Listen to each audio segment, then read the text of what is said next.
İmtahana çəkilmiş xanım. Ya mumtəhənə.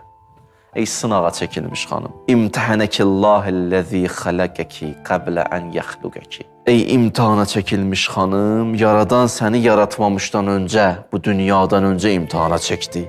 Fəvvəcədəki lima imtəhənəki sabirə.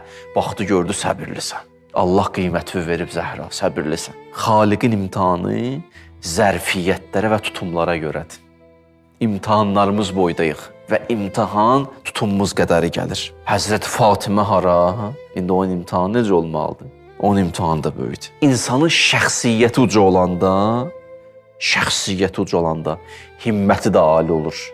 Hədəfi də böyük olur. Belə böyük bir missiyaya sahib olan insanın qarşısına çıxan imtahanlar da ağır olur. Hədəf böyüyəndə imtahan da böyüyür. İmtahan hədəfə görədir. Hədəf də şəxsiyyətə uyğun. Adam ruhu böyüyəndə böyük hədəf seçir. Elə ki, böyük hədəf seçir, imtahan da böyük olur.